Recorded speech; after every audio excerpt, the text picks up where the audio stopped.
Hello friends, எல்லாரும் எப்படி இருக்கீங்க? Hope you are all fine and your preparation goes well.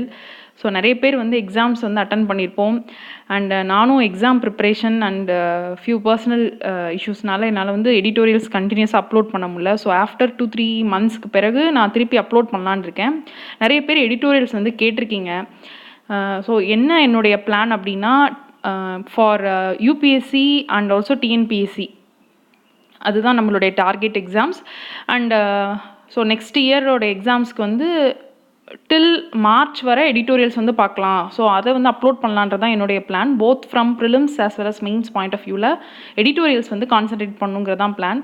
So even வந்து பார்த்திங்கன்னா இப்போ டிஎன்பிஎஸ்சி குரூப் 1 மெயின்ஸ் எழுதினவங்களுக்கும் தெரிஞ்சிருக்கும், கொஷின்ஸ் வந்து அனலிட்டிக்கல் வியூ பாயிண்ட்லேருந்து நிறைய கொஷின்ஸ் வந்து கேட்டிருந்தாங்க.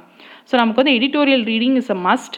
அண்ட் ஆல்சோ எப்படி நம்ம வந்து அதை யூஸ் பண்ணணும், எக்ஸாம் ஆன்சர்ஸில் எப்படி நம்ம வந்து எஃபெக்டிவாக யூஸ் பண்ணணும் அப்படிங்கிறதுல நம்ம கொஞ்சம் ரொம்ப கான்ஷியஸாக நம்ம வந்து எடிட்டோரியல்ஸ் வந்து வாசிக்கணும், அதில் இருக்க பாயிண்ட்ஸை யூஸ் பண்ணணும். ஸோ அதை எப்படி யூஸ் பண்ணலாம் அப்படிங்கிறதோட நம்ம வந்து டெய்லி எடிட்டோரியல்ஸ் பார்க்கலாம். ஸோ நீங்களும் உங்கள் சஜஷன்ஸ் வந்து கொடுங்க. எப்படி எக்ஸாம்ஸ் பண்ணியிருக்கீங்க, டிஎன்பிஎஸ்சி குரூப் 1 மெயின்ஸ் எக்ஸாம் எப்படி பண்ணியிருக்கீங்கன்னு உங்களுடைய சஜஷன்ஸ் உங்களுடைய கண்டென்ட்ஸையும் கொடுங்க. ஸோ நம்ம இன்னையோட எடிட்டோரியல் வந்து பார்க்கலாம். First article, having the last word on population control.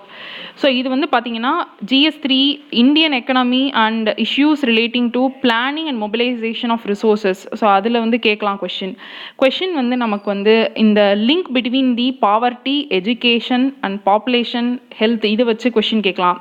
எப்படி வந்து அசோசியேட் ஆகிருக்கு அதை பற்றி டிஸ்கஸ் பண்ணுங்கன்னு கேட்கலாம். இல்லை அப்படின்னா இந்த மாதிரி கேட்கலாம். பாருங்கள், to India need to have strict 2 children policy, give your opinions. So இந்த மாதிரி கொஷின் கேட்கும்போது அந்த கொஷின் என்ன கேட்க வராங்கன்ற அந்த அர்த்தம் வந்து நமக்கு ஃபஸ்ட்டு வந்து புரிஞ்சிருக்கணும். ஸோ அதுக்கு வந்து பார்த்திங்கன்னா நமக்கு வந்து இந்த கண்டினியூஸாக வந்து நியூஸ் பேப்பர் ரீடிங் வந்து இம்பார்ட்டன்ட். ஸோ நம்ம ஃபஸ்ட்டு இந்த எடிட்டோரியல் பார்த்துட்டு இந்த கொஷினுக்கு எப்படி ஆன்சர் பண்ணலான்னு பார்க்கலாம். So having the last word on population control. So இந்த ஆர்டிக்கல் வந்து பாப்புலேஷன் கண்ட்ரோலை பற்றி தான் பேச போகுது, ரைட்டா? ஸோ July 11th வந்து வேர்ல்டு பாப்புலேஷன் டே. ஸோ இதில் வந்து ஒரு டிபேட்ஸ் வந்து ரைஸ் ஆகுது. ஸோ எப்பயுமே இந்த மாதிரி வந்து ஒரு பப்ளிக் ஃபோரமில் ஒரு டிபேட் பேஸ்டு இஷ்யூ இருந்ததுன்னா அந்த இஷ்யூவை பற்றின ஒரு 360 டிகிரி வியூ வந்து நமக்கு வந்து தெரிஞ்சிருக்கணும். அது வந்து கண்டிப்பாக வந்து நமக்கு மெயின்ஸ் பாயிண்ட் ஆஃப் வியூவில் கேட்கலாம். இன்டர்வியூலையும் வந்து உங்கள் ஒப்பீனியன் என்னன்னு கேட்கலாம். ஃபார் எக்ஸாம்பிள் வந்து இப்போ நியூ எஜுகேஷன் பாலிசி, புதிய கல்விக் கொள்கையோடைய அந்த பாசிட்டிவ்ஸ் என்ன, நெகட்டிவ்ஸ் என்ன அப்படிங்கிறது வந்து நம்மளுக்கு அது ஃபுல் டீட்டெயில்டு ஒரு வியூ இருந்தால் மட்டும்தான் நம்மளால் அந்த ஒப்பீனியனாக நமக்கு போர்டில் கேட்கும்போது நம்மளால் ஆன்சர் பண்ண முடியும். ஸோ அது போல் இந்த ஒரு இஷ்யூவும் பாருங்கள். இதில் வந்து யூனியன் மினிஸ்டர் என்ன சொல்லியிருக்கிறார் அப்படின்னா, கண்டிப்பாக இந்தியாவில் வந்து ஒரு பாப்புலேஷன் கண்ட்ரோல் லாஸ் வந்து ஒரு ஸ்ட்ரிக்டான பாப்புலேஷன் கண்ட்ரோல் லாஸ் வேணும் அப்படின்னு சொல்லிட்டு ஒரு ஐடியா வந்து ஒன்று சொல்கிறாரு. அதாவது இந்தியன் ஃபேமிலிஸில் வந்து கண்டிப்பாக 2 சில்ட்ரனோட வந்து நம்ம அந்த பாலிசியை கொண்டு வரணும் அப்படிங்கிறதான் அவர் சொல்ல வர விஷயம். அதில் வந்து இன்கேஸ் வந்து 3rd சில்ட்ரன் அந்த மாதிரி இருந்தாங்கன்னா அந்த சில்ட்ரனுக்கு வந்து ஓட்டிங் ரைட்ஸ் வந்து அவங்களுக்கு கொடுக்கக்கூடாது அப்படின்றது இவரோட கருத்து. ஸோ இது வந்து பார்த்திங்கன்னா அவர் சொல்லியிருக்கக்கூடிய ஒரு மூட் பண்ண ஒரு ஐடியான்னு சொல்லலாம். பட் இது வந்து கரெக்டாக தவறா அப்படிங்கிற பேஸ் பண்ணி நமக்கு கொஷின் கேட்கலாம். ஸோ அதுதான் வந்து நம்ம இங்கே மேலே கொஷினாக போட்டிருந்தோம். என்ன போட்டிருந்தோம், to India need to have a strict 2 children policy. ஏன்னா சைனா வந்து 1 சில்ட்ரன் பாலிசி அப்படின்னு வச்சுருந்தாங்க. So on the lines of China இந்தியாவுக்கும் இது போல் ஒரு ஸ்ட்ரிக்டரான பாலிசி வேணுமா அப்படின்னு நம்மக்கிட்ட கேட்கலாம். அப்போ இதுவரை இந்தியா என்ன மாதிரி பாலிசி வச்சுருக்காங்க அப்படின்னு பார்த்தோம்னா, இந்தியா வந்து இதுவரை ஒரு வாலண்ட்ரி பேஸ்டு வந்து ஒரு பாப்புலேஷன் கண்ட்ரோல் பாலிசி தான் இருக்குது. ஸ்ட்ரிக்டராக இவ்வளோ சில்ட்ரன் தான் இருக்கணும்னு எந்த இடத்துலையுமே அதை வந்து மென்ஷன் பண்ணலை. ஸோ அதுக்கு சில டேட்டா நமக்கு தேவை. எக்கனாமிக் சர்வே என்ன சொல்லுது அப்படின்னு பார்த்தோம்னா, நம்ம ஒரு 2 டிகேட்ஸாக வந்து நம்மளுடைய பாப்புலேஷன் வந்து ஸ்லோ டவுனாக தான் ஆகிருக்கு.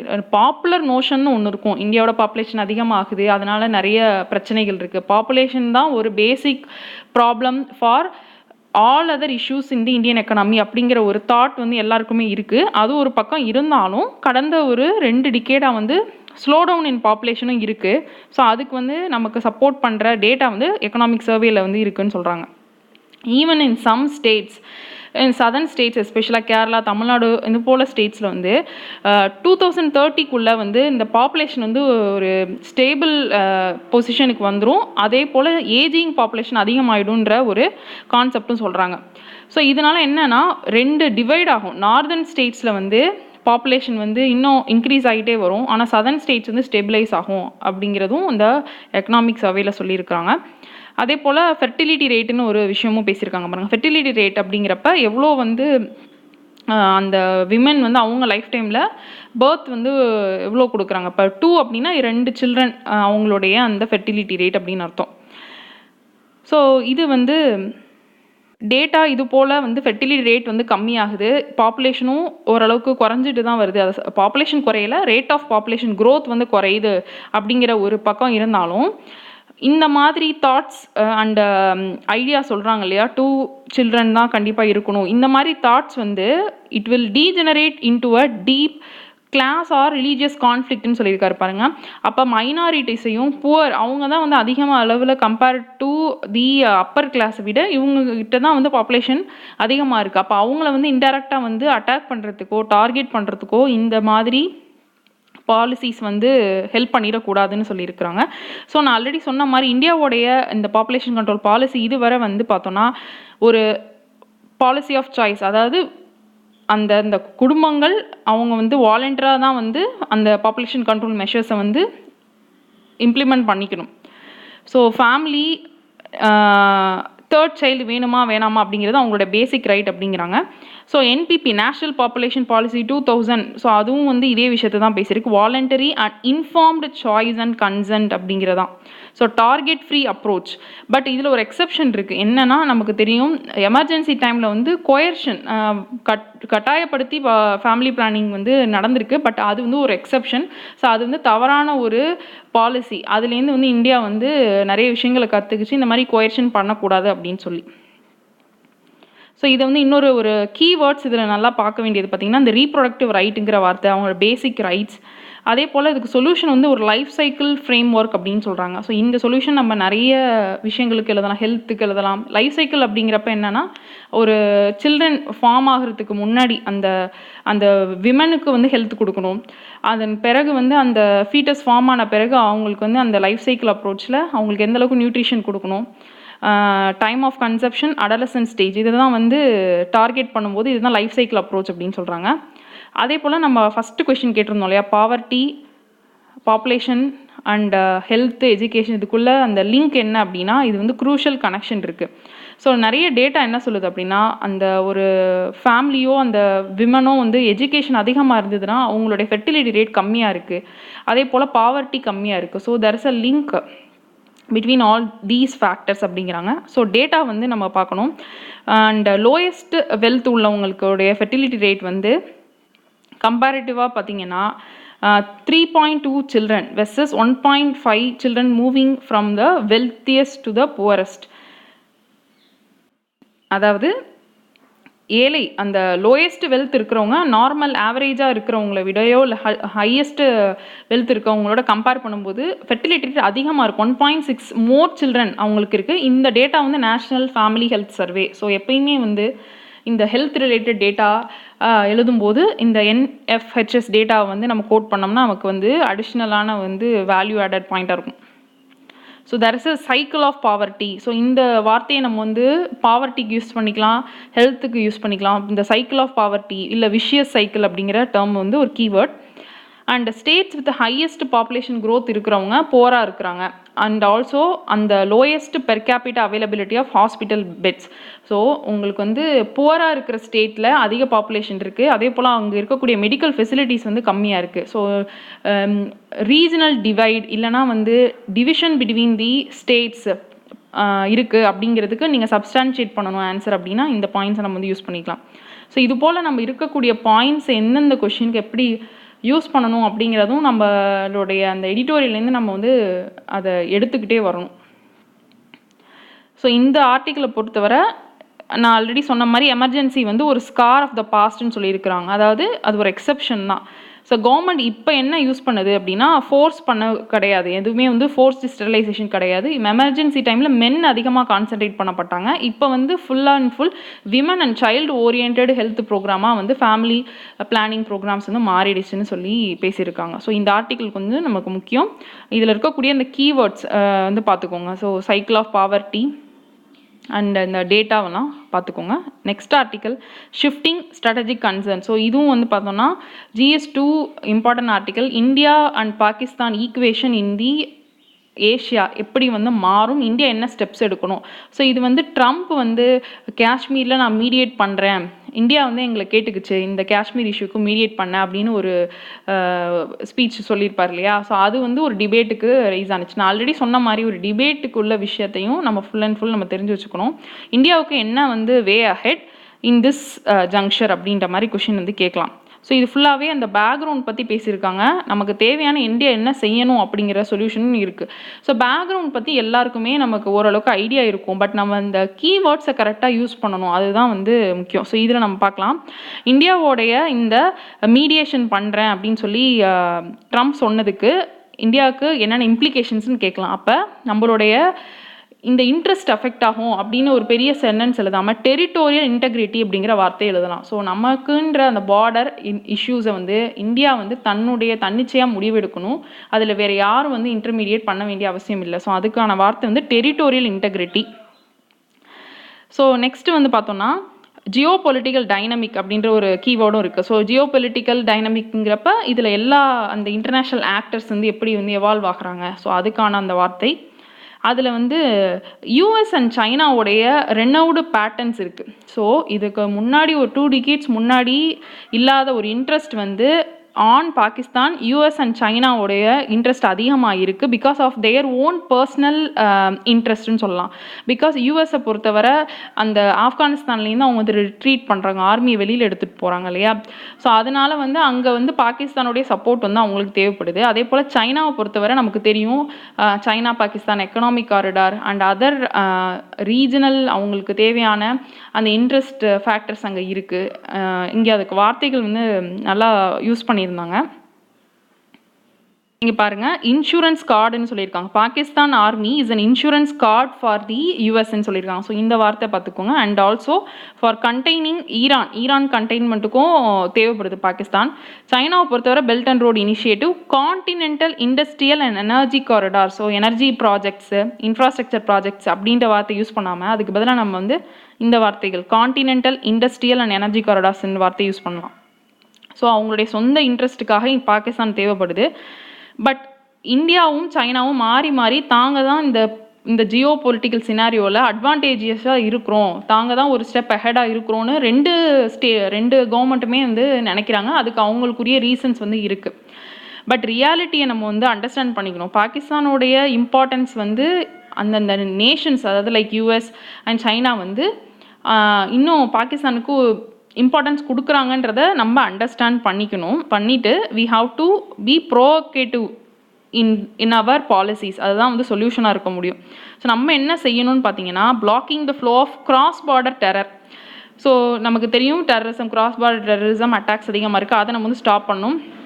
அதே போல் புனிட்டிவ் ஸ்ட்ரைக்ஸ், ஏதோ ஒரு அட்டாக்ஸ் நமக்கு நடந்தாலும் அதுக்கு அகெயின்ஸ்டான அந்த ஸ்ட்ரைக்ஸ் வந்து நம்ம வந்து செஞ்சுக்கிட்டே இருக்கிறோம். அண்ட் ஆல்சோ பாகிஸ்தானுடைய அந்த ப்ராக்சி வார்னு சொல்லுவோம் இல்லையா, காஷ்மீரில் இன்டெரக்டாக வார் செய்கிறாங்க த்ரூ தி டெரர் எலமெண்ட்ஸ், அதை வந்து இந்தியா வந்து கட்டுப்படுத்தணும்.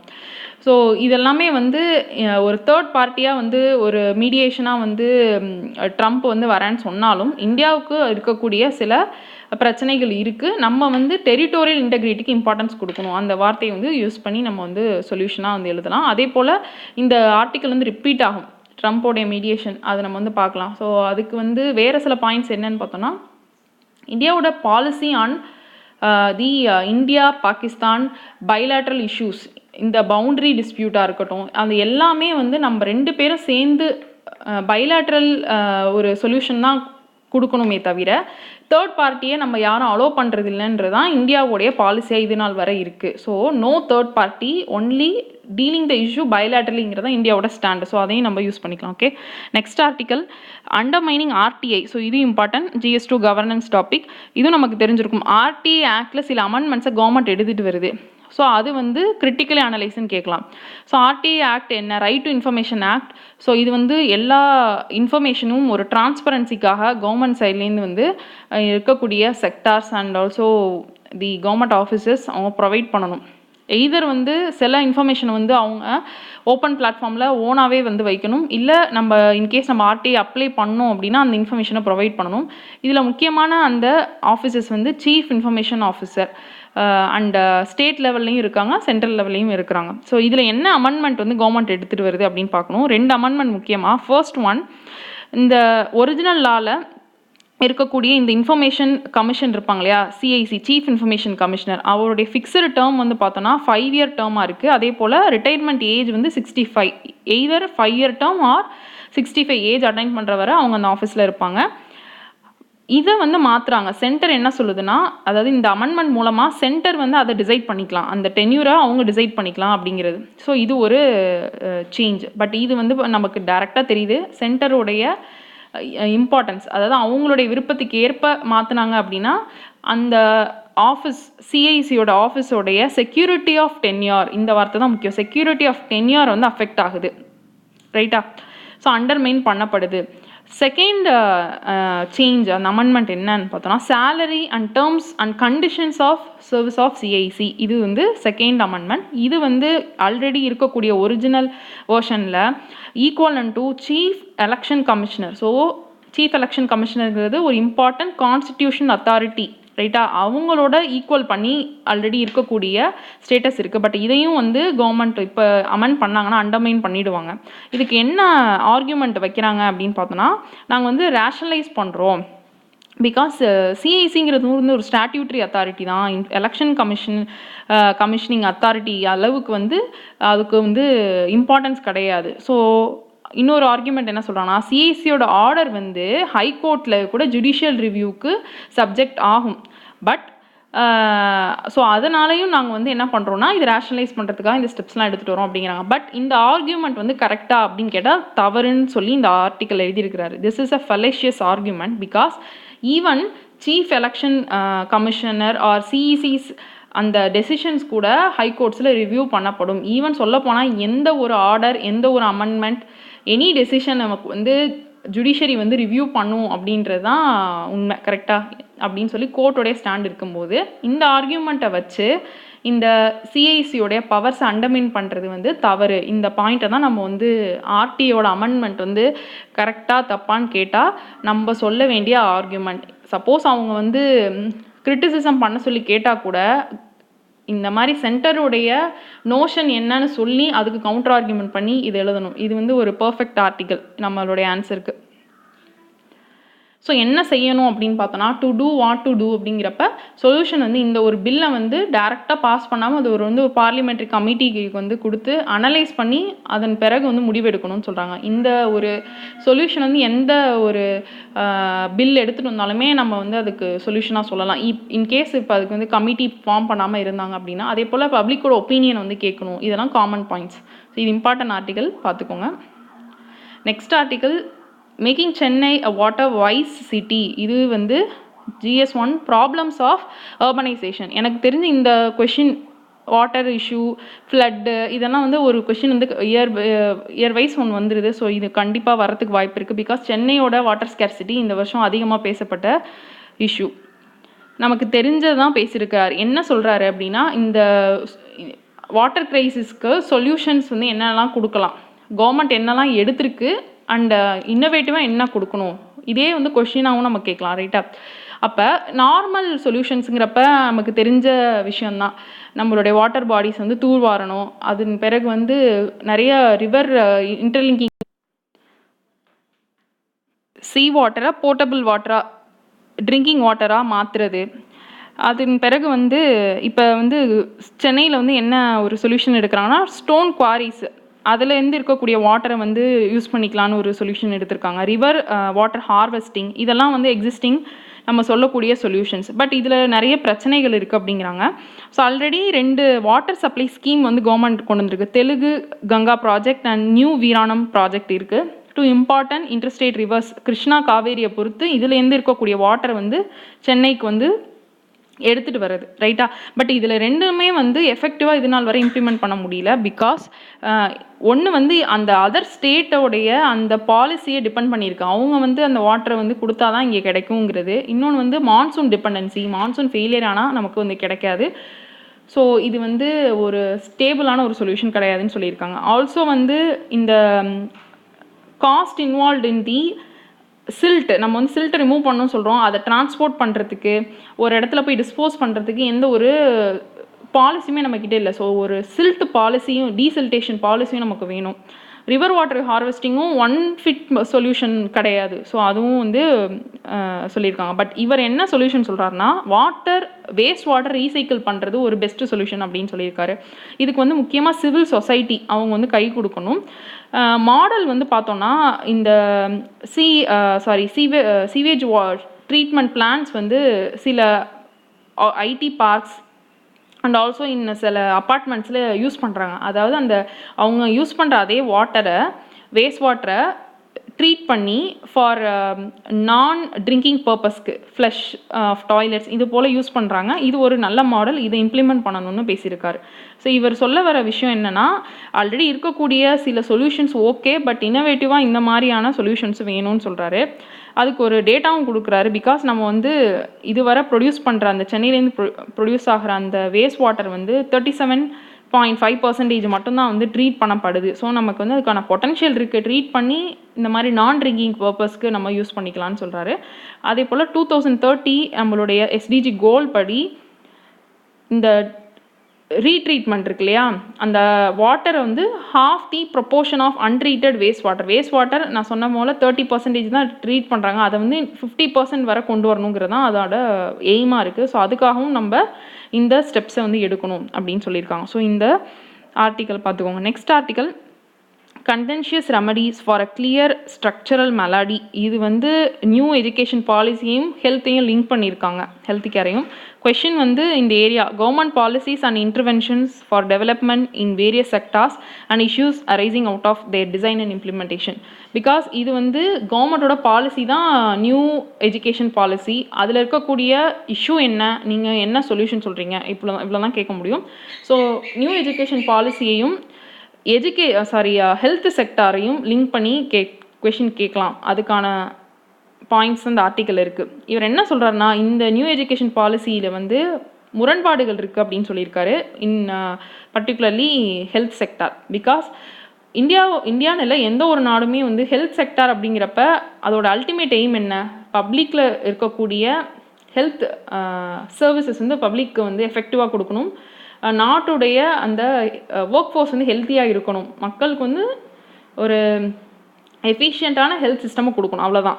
ரைட்டா? இதில் வந்து ஈக்விட்டி அண்ட் ஜஸ்டிஸ் வந்து இந்த ஹெல்த் எஜுகேஷன் வந்து இம்பார்ட்டன்ட். அதாவது நீங்கள் வந்து படிக்க வர அந்த ஸ்டூடெண்ட்ஸ் இருக்காங்க இல்லையா, அவங்களுக்கு வந்து சோஷியல் ஜஸ்டிஸ் இருக்கணும்னு சொல்கிறாங்க. Equity and justice in enrolment and access, இது மாதிரியான விஷயங்கள் வந்து இருக்குது. ஒரு பக்கம் சோஷியல் ஜஸ்டிஸ்னு பேசுகிறோம், பட் இன்னொரு பக்கம் என்ன பண்ணுறாங்க அப்படின்னா, public and as well as private இதில் இருக்கக்கூடிய இன்ஸ்டிடியூஷன்ஸ் வந்து மெடிக்கல் ஃபீஸ் அவங்களே வந்து டிட்டர்மின் பண்ணிக்கலாம் அப்படின்னு சொல்லி சொல்கிறாங்க. ஸோ இது வந்து முரண்பாடு தானே. இப்போ ஒரு பக்கம் வந்து ஈக்விட்டி கொடுக்கணும்னு சொல்கிறீங்க, இன்னொரு பக்கம் ஓனாக ஃபீஸை அவங்களால இம்ப்ளிமெண்ட் பண்ணிக்கலாம்னு சொல்லும்போது அவங்க ஆல்ரெடி இந்தியாவில் ப்ரைவேட்டைசேஷன் ஆஃப் மெடிக்கல் எஜுகேஷன் தான் இருக்குது அதிகமாக.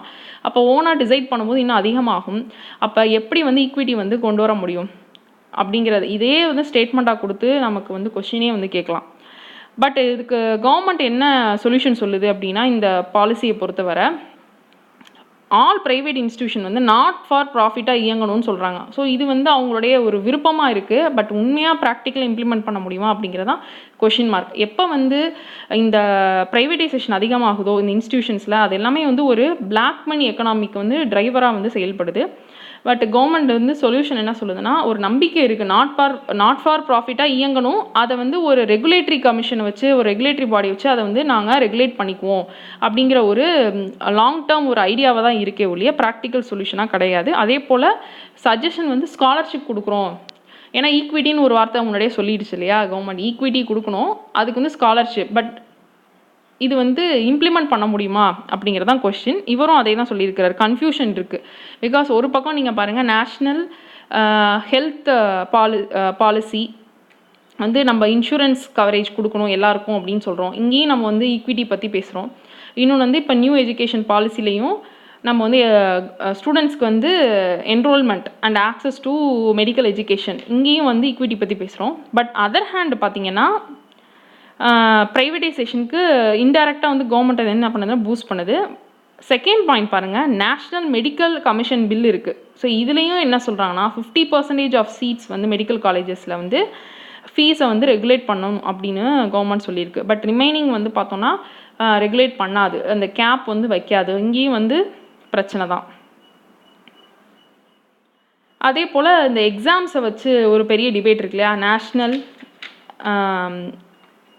எக்ஸிட் எக்ஸாமினேஷன் சொல்லியிருக்காங்க. அப்புறம் ஆல்ரெடி வந்து நம்மளுக்கு நீட் எக்ஸாம் தெரியும். So eligibility entrance test, so மெடிக்கலுக்குள்ளே என்டர் ஆகிறதுக்கு வந்து நீட் எக்ஸாம். அதே போல் யூஜி முடிக்கும் போது அவங்க எக்ஸிட் ஆகும்போது அதுதான் நெக்ஸ்ட் எக்ஸாம்னு சொல்கிறாங்க. எக்ஸிட் ஆகும்போது இந்த எக்ஸாமை பாஸ் பண்ணால் தான் ஹையர் எஜுகேஷன் பிஜி கோர்ஸ்க்கு வந்து என்ரோல் பண்ண முடியும். ஸோ இதுவும் வந்து அதிகமாக வந்து எதிர்ப்புக்கு உள்ளாகுது, இந்த national exit examination.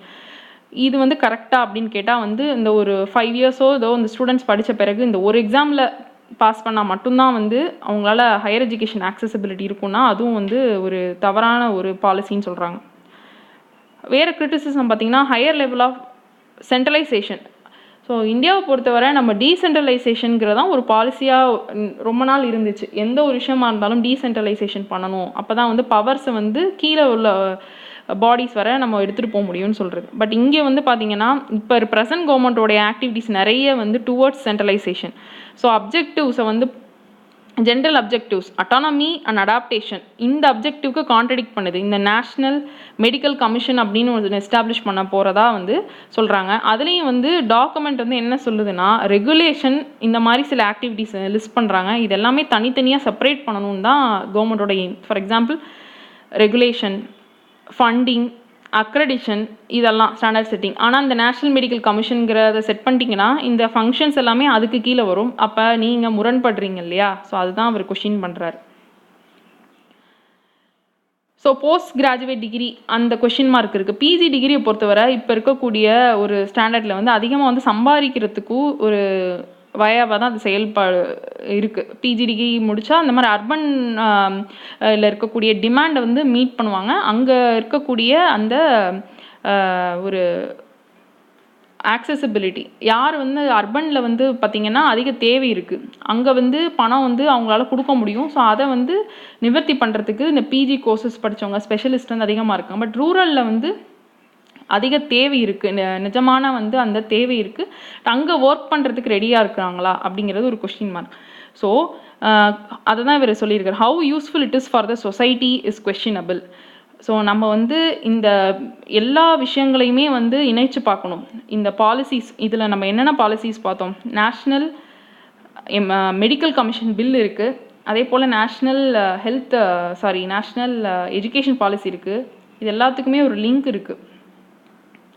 So main driver of inequality policy document வந்து இந்த இன்இக்வாலிட்டிங்கிற ஒரு விஷயத்தையும் இந்த ப்ராஃபிட் செக்டார் ஒரு ப்ரைவேடைசேஷன் விஷயத்தையும் வந்து கன்சிடர் பண்ணலை. ஸோ கான்ட்ரடிக்ட் பண்ணுறாங்க, அவங்களுடைய அப்ஜெக்டிவும் அவங்களுடைய ஆக்டிவிட்டீஸும் கான்ட்ரடிக்ட் ஆகுது அப்படின்னு சொல்கிறாங்க. ஸோ இந்த ஆர்டிக்கலும் இம்பார்ட்டன்ட் பார்த்துக்கோங்க. Last article, island of hope in the midst of global measles resurgence. So இதில் வந்து வைரல் இன்ஃபெக்ஷன் மீசல்ஸை பற்றி பேசியிருக்காங்க. இதில் ப்ரிலிம்ஸ் பாயிண்ட் ஆஃப் வியூவில் அதிகமாக கேட்குறதுக்கு வாய்ப்பு இருக்குது. பிகாஸ் மீசல்ஸ் பற்றி கேட்கலாம். நியூஸில் இருக்க விஷயம், ஸ்ரீலங்கா வந்து became the 4th country in Asia to eliminate measles. So மீசல்ஸுங்கிறது என்ன விதமான நோய்? ஸோ இது வந்து ஒரு வைரல் இன்ஃபெக்ஷன். ஸோ இதோடைய சிம்டம்ஸ் என்ன? ஸோ இது வந்து இந்த ரேஷஸ் வந்து வரும், ரெட் பேச்சஸ் ரேஷஸ் வரும். அதிகமாக வந்து சிறு குழந்தைங்களை அதிகமாக பாதிப்பும். மோட் ஆஃப் டிரான்ஸ்மிஷன் வந்து தெரிஞ்சிருக்கணும். ஸோ இது ஏர் மூலமாக டிரான்ஸ்மிட் ஆகும், அந்த ஏர் ட்ராப்லெட்ஸ் மூலமாகவோ இல்லை வந்து ஸ்கின் கான்டாக்ட் மூலமாகவோ சலைவா மூலமாகவோ டிரான்ஸ்மிட் ஆக வாய்ப்பு இருக்குது. இதுக்கு வந்து ட்ரீட்மெண்ட் இருக்கானா? எஸ், வேக்சின் இருக்குது. வேக்சின் ப்ரிவென்டபிள் டிசீஸ் தான். இருந்தாலும் இது வந்து அதிக அளவில் வந்து ஏஷியாவில் வந்து அக்கரன்ஸ் ஆகிருக்கு. ஸோ இது வந்து ஒரு நாடு எலிமினேட் பண்ணுது அப்படிங்கிறத யார் அறிவிப்பா அப்படின்னு பார்த்தோன்னா WHO தான் அறிவிக்கும். இதுக்கு எலிஜிபிலிட்டி என்னன்னு பார்த்தோம்னா 3 years வந்து அந்த நாட்டில் வந்து எந்த விதமான டிரான்ஸ்மிஷனும் புது டிரான்ஸ்மிஷன் இருக்கக்கூடாது. இந்த ஒரு க்ரைட்டீரியாவை ஸ்ரீலங்கா அச்சீவ் பண்ணிடுச்சு. அதர் நேஷன்ஸ் பூட்டான், மால்தீவ்ஸ், தைமர் லெஸ்தே அப்படிங்கிற நாடுகள். ஸோ இதெல்லாம் வந்து ஆப்ஷன்ஸ் ப்ரிலிம்ஸில் வந்து கேட்கலாம். ஆப்ஷன் ஸ்டேட்மெண்ட்ஸில் வந்து ஸ்ரீலங்கா ரீசன்ட்லி பிகேம் தி மீசில்ஸ் ஃப்ரீ நேஷன் அப்படின்னு கேட்கலாம். செகண்ட் ஸ்டேட்மெண்ட்டில் வந்து இட் பிகேம் தி செகண்ட் நேஷன்னு சொல்லலாம். இல்லை இது வந்து 4th நேஷன் அதே போல் மீசல்ஸை பற்றின எதி அதர் இன்ஃபர்மேஷன், வேக்சின் ப்ரிவென்டபிள் கிடையாதுன்னு ஒரு ஸ்டேட்மெண்ட் கொடுக்கலாம். ஸோ நம்ம எலிமினேட் பண்ணி போடணும் இல்லையா. ஸோ மெயின்ஸ் பாயிண்ட் ஆஃப் வியூவில் இதில் வந்து நம்ம ஸ்ரீலங்கா கிட்டேன்னு என்ன கற்றுக்கலாம். ஆல்ரெடி வந்து பார்த்தோம்னா ஸ்ரீலங்கா வந்து இந்த மலேரியாவில் வந்து நல்ல எஃபர்ட்ஸ் போட்டு அதையும் எலிமினேட் பண்ணியிருப்பாங்க. ஸோ அவங்க வந்து டார்கெட்டட் அப்ரோச் வச்சுருப்பாங்க. ஸோ அவங்க வந்து வைரஸையும் அட்டாக் பண்ணியிருப்பாங்க, அந்த மொஸ்கிட்டோவையும் அட்டாக் பண்ணியிருப்பாங்க, அந்த வெக்டாரையும் டார்கெட் பண்ணி அவங்க வந்து அச்சீவ் பண்ணியிருப்பாங்க. அதே போல் மீசில்ஸில் என்ன பண்ணியிருக்காங்கன்னு பார்த்தீங்கன்னா அவங்க வந்து கவரேஜ் ஏரியாவை வந்து அதிகம் பண்ணியிருக்காங்க. So increased and wider coverage. So 95% அளவுக்கு அவங்க வந்து கவரேஜ் பண்ணியிருப்பாங்க. அதே போல் அவங்க வந்து அந்த சர்வைலன்ஸ் எந்தெந்த இடத்துல வந்து தேவை அதிகமாக இருக்குது, கம்மியாக எங்கே இருக்குது அப்படின்னு அந்த சர்வைலன்ஸ் வந்து இருந்துக்கிட்டே இருக்கும். ஏதோ அவுட் பிரேக் வர மாதிரி இருந்துச்சுன்னா ப்ரோஆக்டிவ் மெஷர்ஸ் எடுக்கிறது. அதே போல் பீரியாடிக்கல் மாஸ் வேக்சினேஷன் கேம்பெயின், எங்கெல்லாம் வந்து லோ அந்த கவரேஜ் இருக்கோ, இம்யூனைஸ் பண்ணாத சில்ட்ரன் இருக்காங்களோ அவங்களுக்கு இமீடியட்டாக மாஸ் வேக்சினேஷன் கேம்பெயின்ஸ் நடத்தியிருக்காங்க. ஸோ இதெல்லாம் வந்து நம்ம ஜென்ரல் பாயிண்ட்ஸாகவே ஹெல்த்துக்கு வந்து யூஸ் பண்ணிக்கலாம். ஸோ இதனால தான் இவங்களால் அச்சீவ் பண்ண முடிஞ்சிருக்கு. இந்த வேக்சின் வந்து பேர் வந்து பார்த்தோன்னா எம்எம்ஆர் வேக்சின், மீசல்ஸ் ருபலா வேக்சின்னு சொல்லலாம், ரைட்டா. லாஸ்ட் இந்த டேட்டா வந்து moons for side. So India வந்து நமக்கு தெரியும் இந்த சந்திராயன் 2 வந்து சவுத் போலுக்கு வந்து போகிறோம் இல்லையா. ஸோ அதை மேப் போட்டு காமிச்சிருக்காங்க. நிறைய ஆல்ரெடி மிஷன்ஸ் வந்து மூணுக்கு போயிருந்தாலும் சவுத் போலில் வந்து போகக்கூடிய ஃபஸ்ட்டு மிஷன் வந்து இந்தியாவுடைய சந்திராயன் 2. ஸோ அதனால இது கண்டினியூஸாக நியூஸில் இருக்கும். அந்த டேட்டாவை நம்ம அதுக்கப்புறம் பார்த்துக்கலாம். Okay, thank you friends.